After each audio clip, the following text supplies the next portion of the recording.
انطونيوس شاف الفيديو ده وقال لي انا عايز زيه. عايز زيه ولا مش عايز؟ عايز زيه طبعا. طب ماشي، ما انا بعمله بشكل مختلف احلى.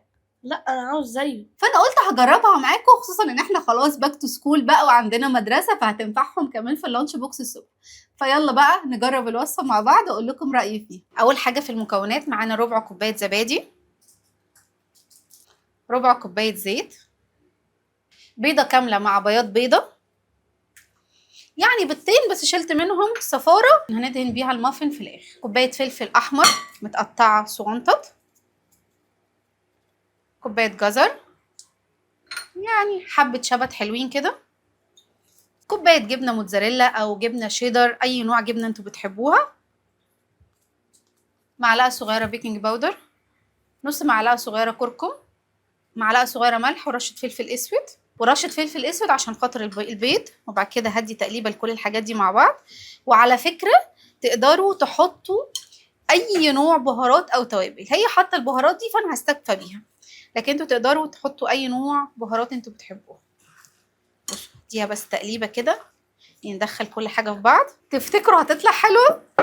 معايا هنا 3 كوبايات دي، انا مش هحطهم كلهم، انا هحط بالشويه، يعني هنزل مثلا تقريبا كوبايه ونعجنها بالشكل ده. انا حاسه ان هي مش هتاخد اصلا ال3 كوبايات، هي كاتبه في المقادير 3 كوبايات، لا هي مش هتاخد كوبايه ونص اصلا، بس تقريبا الكوبايات بتاعتهم مختلفه عن كوباياتنا. احط شويه كمان، تقريبا انا كده حطيت كوبايه ونص دي. امسكها بالايد التانية كده، لا لسه بتلزق، زود لها حبه دقيق كمان. تصدقوا عجباني شكلها والوانها، انا حاسه كده ان انا اقدر اشكلها، فانا مش هزود دقيق تاني. دهنت ايدي زيت عشان خاطر اسهل التشكيل، وجبت جنبي صينيه هنا حطيت فيها ورقه زبده، ونبدا بقى نعمل كور صغننه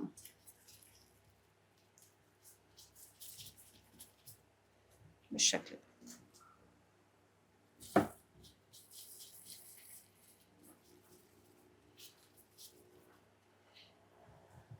صراحه قلت هعمل مقدار صغير، لو عجبني هعمل كميه اكبر واحطها في الفريزر للولاد للمدرسه، بس انا بجرب معاكم الوصفه اللي عجبت انطونيوس. بصوا بقى، بعد ما شكلناهم كلهم جبت صفار البيضه اللي احنا سيبناها وحطيت عليها رشه ملح ورشه فلفل اسود، طبعا زينب ما حطيتش ده بس عشان خاطر الزفاره. وبعد كده ايه، من غير لبن من غير اي حاجه، دهنت المافن بالشكل ده. وبعد ما ادهنه كويس جدا هروح ادخله الفرن على درجه حراره 180، هياخد معانا من 10 دقايق ل 15 دقيقه على حسب الحجم اللي انتوا عاملينه. هروح ادخله الفرن وارجع لكم لما يستوي. خلاص المافن بتاع زينب استوى، بصوا شكله ازاي، صراحه شكله حلو. تعالوا بقى نقسمه من جوه زي ما هي عملته بالظبط. دوق بقى يا استاذي. يلا.